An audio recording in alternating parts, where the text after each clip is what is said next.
Good morning class. आज student जो है हम अपना चैप्टर नंबर 5 के बाद जो है चैप्टर नंबर 8 स्टार्ट कर रहे हैं, जो कि है आपका human health and disease. Okay, तो आप जो है जब कॉपी में नोट्स करेंगे तो आप चैप्टर नंबर 8 ही डालकर नोट्स करना। ओके, तो आज जो है मैं स्टूडेंट जो है आपको जो है ये एक्सप्लेन कर देती हूँ, देन उसके बाद जो है नेक्स्ट डे मैं आपको नोट्स प्रोवाइड कराऊँगी। तो फर्स्ट स्टूडेंट की जो है हमारा जो चैप्टर है वो है हमारा chapter number 8 human health and disease. ठीक है, यानी कि यहाँ पर ह्यूमन हेल्थ के बारे में और उससे रिलेटेड जो डिजीज़ है उनके बारे में बात हो रखी है। तो सबसे पहले देखते हैं स्टूडेंट जो है हेल्थ की, व्हाट इज़ हेल्थ। तो हेल्थ क्या होती है स्टूडेंट जो है, अगर हम हेल्थ की डेफिनेशन बताएं तो अगर हम नॉर्मली अगर हम हेल्थ की बात करें कि व्हाट इज़ हेल्थ, तो यानी कि जब हम कहते हैं कि हमारी बॉडी जब जो है क्या करती है, प्रॉपर फंक्शनिंग करती है, या फिर जब हम प्रॉपर जो है क्या होते हैं, वेलबींग होते हैं, तो उसको क्या कहते हैं, हम हेल्थ कहते हैं ना। बट जो है अगर हम WHO के अकॉर्डिंग बात करें स्टूडेंट की, according to World Health Organization, यानी जिसकी शॉर्ट फॉर्म होती है WHO, तो वर्ल्ड हेल्थ ऑर्गेनाइजेशन जो है स्टूडेंट जो है इसने जो है हेल्थ की डेफिनेशन क्या दी थी कि health is a state of complete physical, mental and social wellbeing and not merely the absence of disease और physical fitness. Health is mainly affected by, यानी कि WHO के अकॉर्डिंग हेल्थ का मतलब है कि जब जो है हम जो है फिज़िकली, मेंटली और सोशली जो है क्या होते हैं, वेलबींग होते हैं, तो उसको हम क्या कहते हैं, हेल्थ कहते हैं। ठीक है, क्या होती है WHO के अकॉर्डिंग हेल्थ की डेफिनेशन कि जब हम फिज़िकली, मेंटली और सोशली वेलबींग होते हैं तो उस स्टेट को कहते हैं हम कि हम हेल्थ हैं। ठीक है, हमारी हेल्थ है। ठीक है, तो हेल्थ जो है स्टूडेंट उसके लिए हमारा फिज़िकल फिट होना बहुत ज़रूरी है, फिज़िकली वेलबींग होना ज़रूरी है।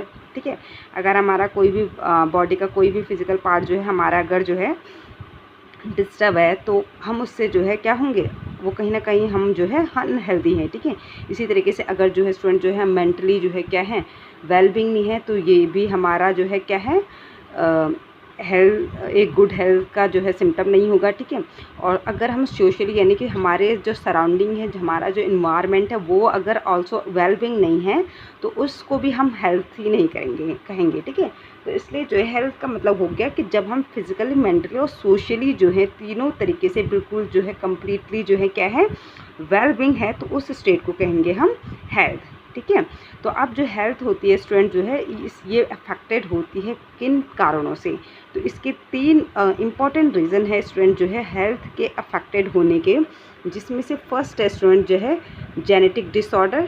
ठीक है, सेकंड है इन्फेक्शन और थर्ड है स्टूडेंट जो है लाइफ स्टाइल। ठीक है, तो जेनेटिक डिसऑर्डर क्या होता है कि which the child inherits from parents by birth and deficiency with which a child is born.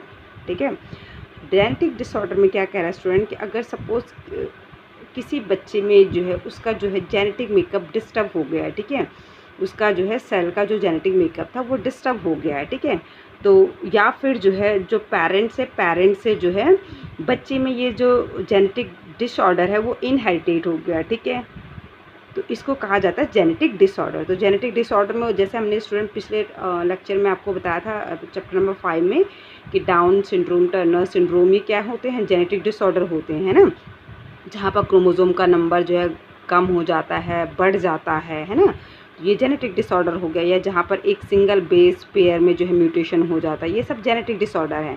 तो अगर सपोज़ किसी पेरेंट्स को जो है जेनेटिक डिसऑर्डर था तो वो बच्चे में इनहेरिटेट हो सकता है पेरेंट्स से। ठीक है, और ये कहाँ होगा, बाय बर्थ के दौरान ही जो है ये बर्थ में, जब बच्चा, ऐसा नहीं है कि जो जेनेटिक डिसऑर्डर्स होते हैं वो आफ्टर बर्थ के बाद होंगे, ये बर्थ से ही जो है क्या होंगे, बच्चे में ये जो है क्या होगी, कमी होगी। ठीक है, या फिर जो है बच्चा जो है, या फिर बच्चा खुद जो है क्या हो रहा है, किसी डेफिशिएंसी के साथ जो है पैदा हुआ है, यानी कि बच्चे में एक तो हो गया कि पेरेंट्स से उसमें जो है क्या हुआ है, इनहेरिटेट हुआ है, एक कारण ये हो सकता है जेनेटिक डिसऑर्डर में, या फिर जो है बच्चे में कुछ डेफिशिएंसी हो गई। ठीक है, बच्चे में ही क्या हो गई, डेफिशिएंसी होगी किसी चीज़ की। ठीक है, जो, और वो भी कैसे, जब बच्चा पैदा हुआ था, ठीक है। तो ये आता है हमारा जेनेटिक डिसऑर्डर में स्टूडेंट पहला, ठीक है।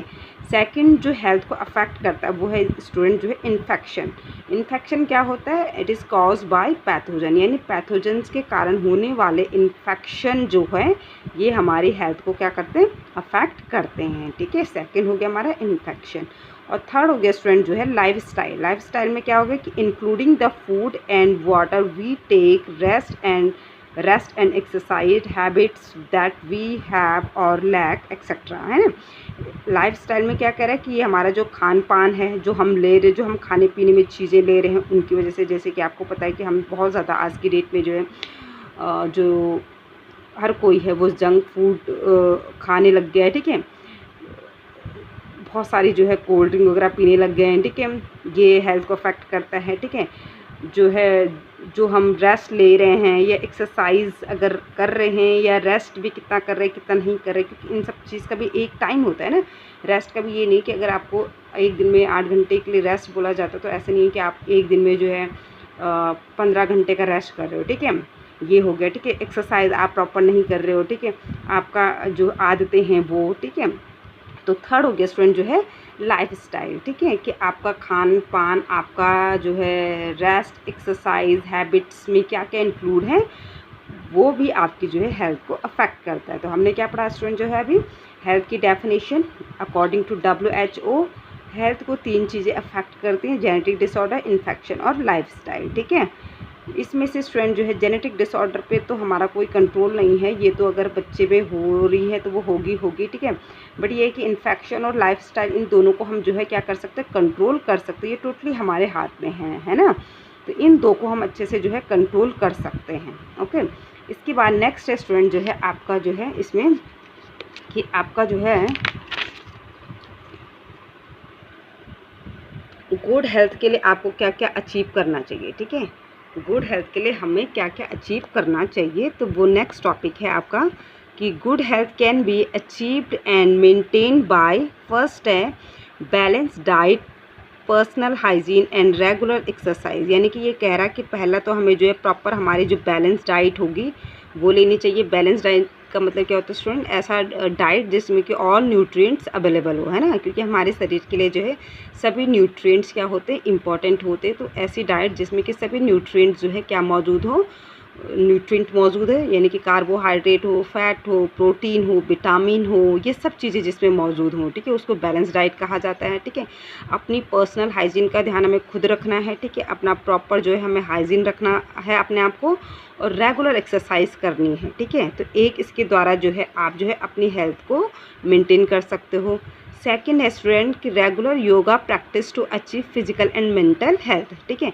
अगर आप प्रॉपर जो है योगा की प्रैक्टिस कर रहे हो डेली, अगर आप रेगुलर अपने रूटीन में आपने योगा को इंक्लूड किया है तो आप फिजिकली एंड मेंटली जो है अपने आप को बहुत स्ट्रॉन्ग कर सकते हो। किसके ज़रिए? योगा के ज़रिए, ओके।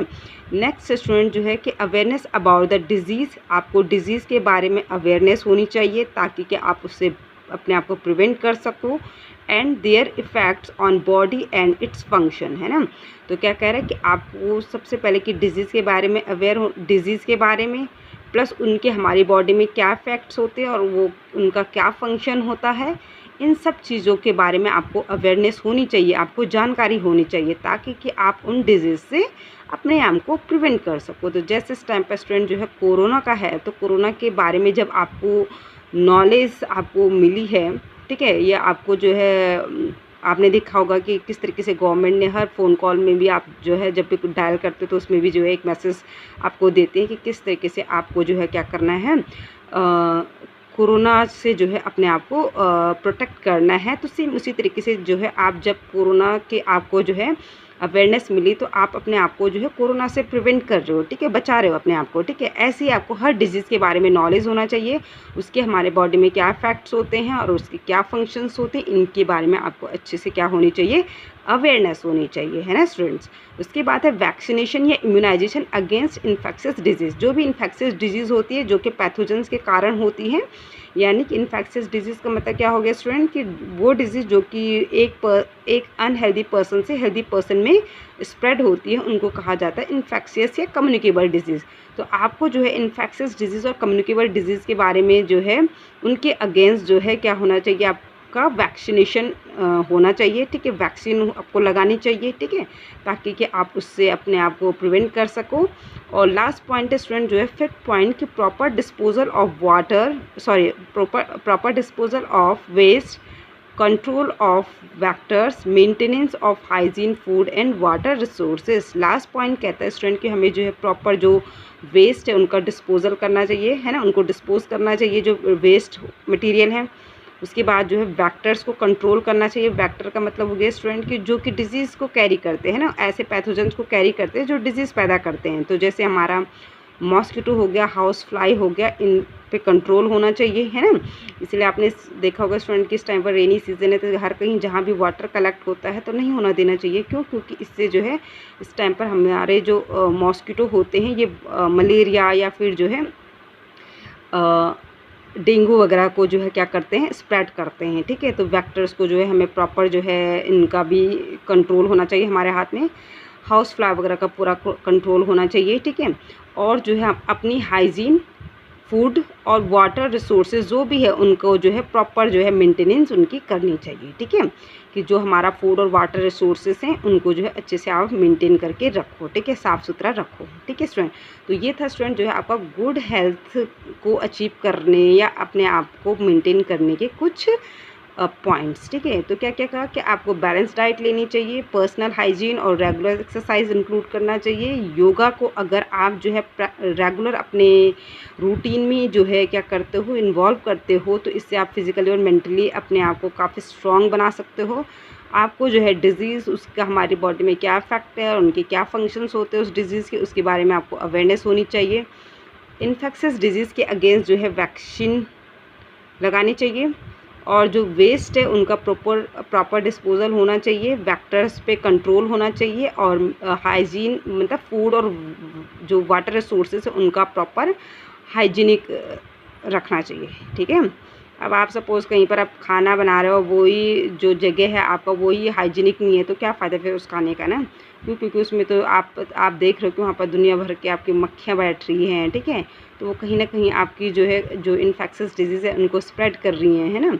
या फिर जो वाटर रिसोर्सेज हैं वो अगर साफ़ सुथरे नहीं हैं तो वो कहीं ना कहीं जो है आपको जो है क्या होंगी, वाटर से रिलेटेड जो डिजीज़ होंगी वो हो जाएंगी, ठीक है।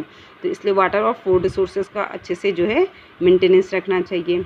अब आता है स्टूडेंट जो है नेक्स्ट टॉपिक डिजीज़, है ना, कि व्हाट इज़ डिजीज़। तो देखते हैं स्टूडेंट डिजीज़ की डेफिनेशन क्या दे रखे। The condition of improper functioning or any conditions which interfere with the normal functioning of one or more organ or organ system of the body can cause disorder to mind or body, it's called disease, है ना। It is characterized by various signs and symptoms। अब ये कह रहा है कि disease का क्या मतलब होता है, सीधा सिंपल सा स्टूडेंट कि डिज़ीज़ का मतलब क्या हो गया कि जब हमारी बॉडी का कोई एक ऑर्गन या एक से ज़्यादा ऑर्गन या पूरा जो है ऑर्गन सिस्टम ही जो है क्या करता है, प्रॉपर फंक्शनिंग करना बंद कर देता है, इम्प्रॉपर तरीके से जो है फंक्शनिंग करने लग जाता है, ठीक है। तो उस कंडीशन को कहते हैं हम क्या, डिज़ीज़, है ना। डिज़ीज़ में क्या होता है स्टूडेंट कि हमारी जो बॉडी होती है, हमारी बॉडी का एक ऑर्गन या एक से ज़्यादा ऑर्गन या पूरा जो है ऑर्गन सिस्टम ही जो है क्या होता है, प्रॉपर तरीके से फंक्शनिंग करना बंद कर देता है। तो इस कंडीशंस को कहा जाता है क्या, डिज़ीज़, ठीक है। डिज़ीज़ का कैसा पता चलता है, ये डिज़ीज़ जब होती है तो ये वेरियस साइन और सिम्टम्स इसके दिखते हैं, जिसके ज़रिए जो है पता चलता है कि आपको कोई बीमारी हो रखी है, ठीक है। तो डिज़ीज़ के क्या होते हैं स्टूडेंट, साइन होते हैं और सिम्टम्स होते हैं, जिस वजह से आपको पता चलता है कि आपको कोई डिज़ीज़ हो रखी है या हो रही है, ठीक है। अब आता है स्टूडेंट जो है टाइप्स ऑफ डिजीज़। तो आई होप कि आपको डिजीज़ का मतलब समझ में आ गया कि डिजीज़ की डेफिनेशन क्या है, कि यानी कि जब जो है आपकी बॉडी जो है प्रॉपर फंक्शनिंग करना बंद कर देती है तो उसको कहा जाता है डिजीज़, ठीक है। अब आता है स्टूडेंट जो है आपका टाइप्स ऑफ डिजीज़, कि ह्यूमन में जो है डिजीज़ेस कितने टाइप्स की होती हैं। तो ये एक फ्लो चार्ट बना रखा है स्टूडेंट, जो है मैं इसको आपको एक्सप्लेन करती हूँ। ह्यूमन डिजीज़ में फर्स्ट स्टूडेंट दे रखा है कि इन्होंने जो है कॉन्जेनिटल डिजीज़ और सेकंड है एक्वायर्ड डिजीज़। कॉन्जेनिटल डिजीज़ का मतलब हो गया स्टूडेंट जेनेटिक डिसऑर्डर, जैसे कि यहाँ पर लिखा रखा है आपको कि प्रेजेंट बाय बर्थ, जो कि बर्थ से ही प्रेजेंट होती है बच्चे में। एग्जाम्पल के तौर पे यहाँ पर जैसे दे रखा है स्टूडेंट डाउन सिंड्रोम।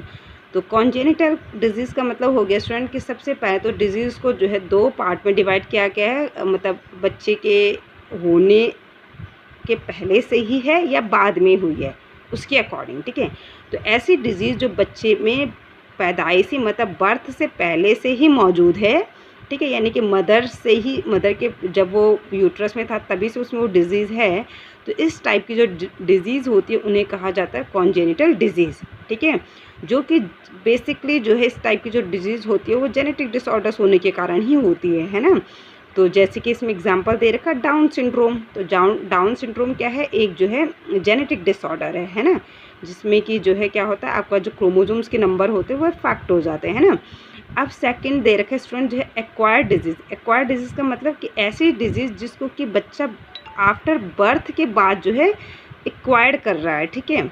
तो जैसे इसमें एग्जांपल दे रखा है एड्स। तो एड्स की क्या है, कोई एज नहीं है, मेल या फीमेल कोई भी हो, किसी को भी हो सकता है, और कोई एज नहीं है कि हाँ बच्चे में जो है जो भी एक्वायर्ड डिजीज़ होती है उनकी कोई एज नहीं होती स्टूडेंट, ठीक है, कि वो तभी होनी है, ठीक है। तो एक्वायर्ड डिजीज़ ये कि कभी भी आपके पूरे लाइफ जो साइकिल है 100 ईयर का उसमें कभी भी हो सकती है।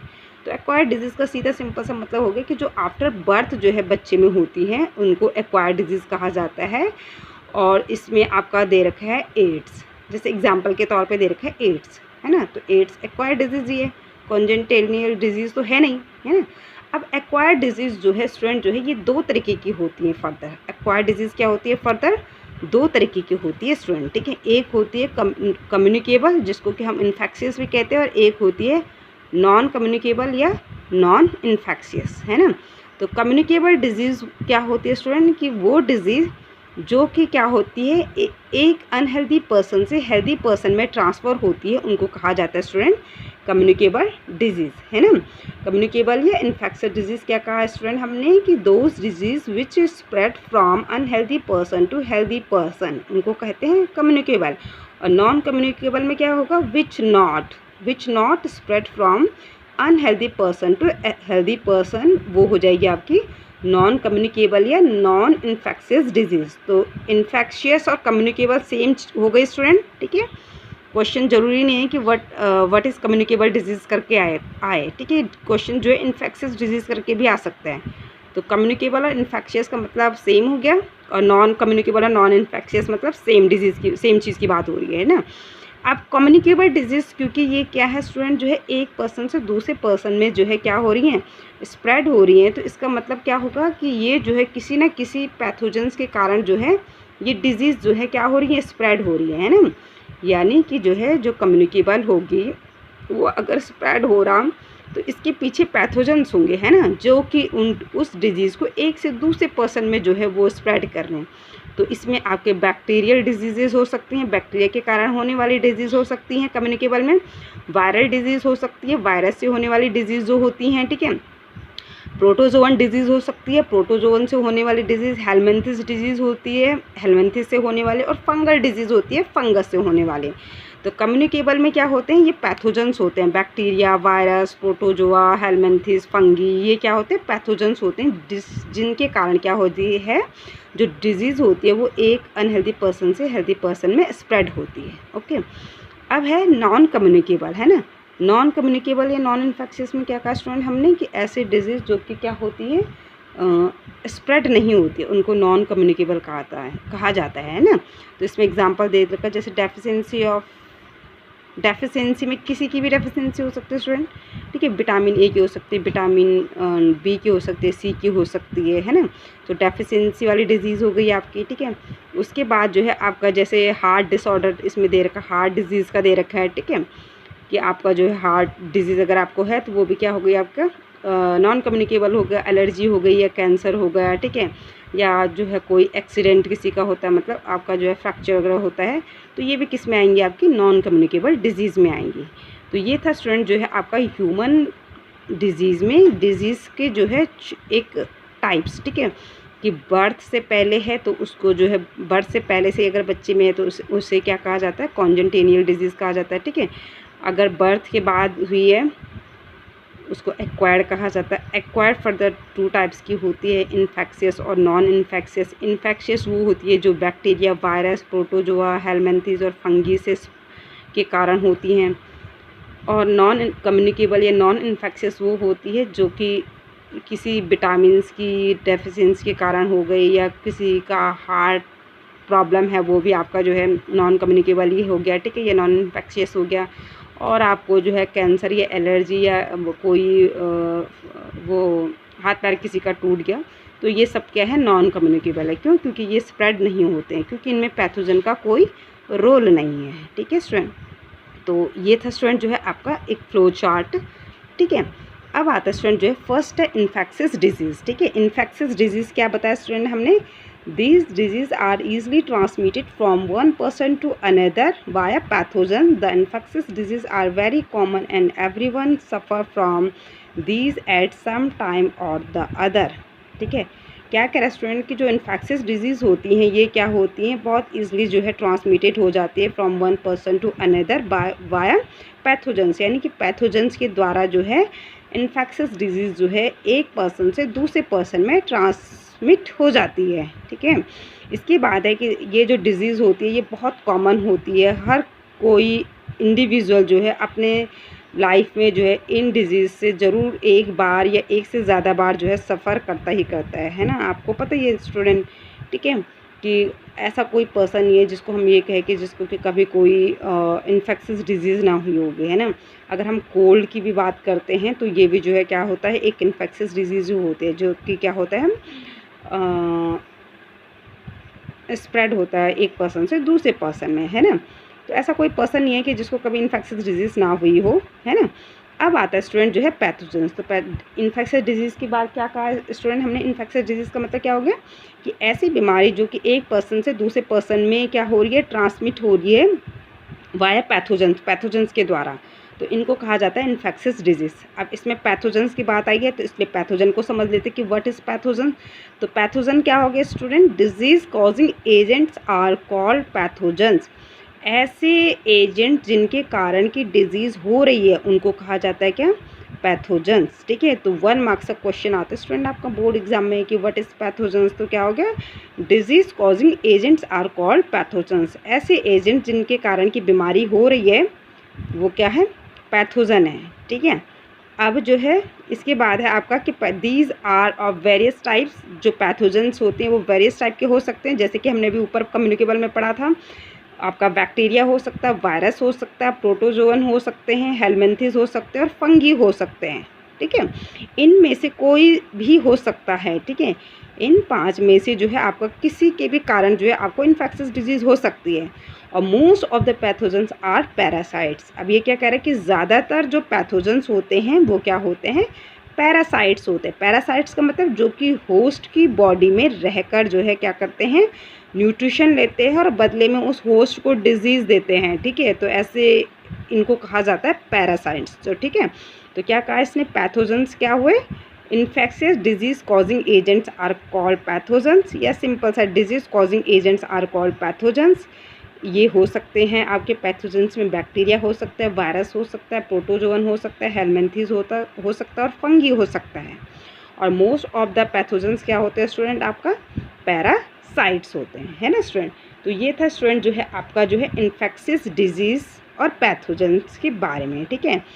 अब जो है स्टूडेंट पैरासाइट जो होते हैं स्टूडेंट जो है क्या होते हैं, अभी हमने क्या कहा, होस्ट की बॉडी में रहकर जो है क्या करते हैं, उनसे न्यूट्रिशन लेते हैं। होस्ट क्या होगा कि जिस भी ऑर्गेनिजम्स की बॉडी में ये रह रहे हैं, चाहे वो एनिमल्स हो, चाहे वो प्लांट्स हो, चाहे वो ह्यूमन बीइंग हो, जिसकी बॉडी के अंदर या बाहर ये रहकर क्या कर रहे हैं, उससे न्यूट्रिशन ले रहे हैं और बदले में उसको डिजीज़ उसमें पैदा कर रहे हैं, तो इसको कहा जाता है क्या,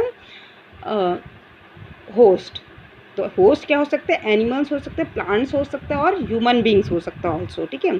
अब स्टूडेंट जो है जो पैरासाइट होते हैं ये एंडो पैरासाइट भी हो सकता है और एक्टो पैरासाइट भी हो सकता है ना। एंडो पैरासाइट का मतलब हो गया स्टूडेंट कि ऐसे पैरासाइट जो कि बॉडी की इंटरनल साइड में रहते हैं, ठीक है। इंटरनल का मतलब बॉडी के अंदर रहते हैं, हमारे जैसे सपोज इंटेस्टाइन में रह रहा, हमारे स्टमक में रह रहा, हमारी जो एलिमेंट्री कैनाल है उसमें रह रहा है ना। तो ये हो गया एंडो पैरासाइट। अब एक्चुअल में स्टूडेंट जो है ये हमारी बॉडी के अंदर क्यों आते हैं, ये हमारी बॉडी में इसलिए आते हैं क्योंकि इनको न्यूट्रिशन चाहिए होता है, ये अपना फूड खुद नहीं बना पाते हैं, है ना। ये ऑटोट्रॉफ नहीं है, ये हेट्रोट्रॉफ्स होते हैं। तो ये हेट्रोट्रॉफ्स होते हैं तो इसलिए इनको न्यूट्रिशन चाहिए भाई, अगर सर्वाइव करना है इनको। तो अब न्यूट्रिशन चाहिए तो इसलिए ये किसी बॉडी के अंदर अटैक करते हैं, ये बॉडी के बाहर अटैक करते हैं, बदले में उससे न्यूट्रिशन लेते रहते हैं और कुछ जो है एंजाइम्स को रिलीज़ करते रहते हैं, कुछ प्रोटीन्स को रिलीज़ करते रहते हैं, जिसकी वजह से जो है उस होस्ट में डिजीज़ हो जाती है, ठीक है। वरना ये किसी की बॉडी में कुछ लेने नहीं आते, सिर्फ जो है न्यूट्रिशन के लिए आते हैं। बट ये है कि जब वो उनके न्यूट्रिशन लेते हैं तो अब उसकी बॉडी में भी बहुत सारी मेटाबॉलिक एक्टिविटीज़ वगैरह चल रही होंगी, है ना। जो पैरासाइट होगा तो उनकी किसी कोई एंजाइम्स या किसी प्रोटीन्स के कारण जो है हम में फिर क्या होती है, डिजीज़ पैदा हो जाती है, ठीक है। तो अब हमने क्या कहा स्टूडेंट जो है आपका कि जो है पैरासाइट दो तरीके का हो सकता है, एंडो पैरासाइट और एक्टो पैरासाइट, ठीक है। एंडो का मतलब जो कि बॉडी के इंटरनल साइड में रहकर हमारी बॉडी से न्यूट्रिशन ले रहा होता है वो एंडो पैरासाइट हो गया। और एक्टो पैरासाइट में हो गया हमारा ऐसे एक पैरासाइट जो कि हमारी बॉडी के बाहर, जो हमारी बॉडी का एक्सटर्नल सरफेस है उस पर रहकर जो है हमसे क्या कर रहा है, न्यूट्रिशन ले रहा है, ठीक है। तो उनको एक्टो पैरासाइट कहा जाता है। तो एंडो पैरासाइट में अगर सपोज एक एग्जांपल दूं तो जैसे टेपवॉर्म की मैं बात करूं तो टेपवॉर्म हो गया, है ना। और एक्टो पैरासाइट्स में जैसे लाइस जो जुएँ होती हैं वो क्या हो गई, आपकी एक्टो पैरासाइट हो गई, है ना। तो ये था स्टूडेंट जो है कि पैरासाइट भी जो है दो तरीके के हो सकते हैं, एंडो और एक्टो पैरासाइट। तो आई होप कि आपको एक्टो और एंडो पैरासाइट का मतलब समझ में आया होगा, ठीक है। इसके बाद स्टूडेंट जो है नेक्स्ट होगा अब आपका जो है जो कॉमन इन्फेक्शियस डिजीज़ हैं जिनसे कि आपके बोर्ड में जो है क्वेश्चंस में आते हैं कि बैक्टीरियल डिजीज़, वायरल डिजीज़ या फंगल डिजीज़ या प्रोटोजोअन डिजीज़, ये स्टूडेंट जो है मैं आपको नेक्स्ट क्लास में इसको आगे करवाऊंगी। तो आई होप कि स्टूडेंट जो है आज का लेक्चर आपको समझ में आया होगा। तो एक बार स्टूडेंट आप भी ज़रूर जो है अपनी जो भी बुक्स आपके पास अवेलेबल हैं इस टाइम पे घर पे, आप उसके साथ जो है जो मैंने आपको एक्सप्लेन किया है उसको समझने की कोशिश करें, ठीक है। तो ये चैप्टर जो है स्टूडेंट्स अब जो है टोटली जो है आपका थ्योरी बेस है, कुछ ऐसा कॉन्सेप्ट वाले नहीं है कि आपको उनको समझना पड़ेगा। तो आप इनको ज़रूर पढ़िए और काफ़ी इंपॉर्टेंट चैप्टर है for exam point of view से भी। Okay, thank you students.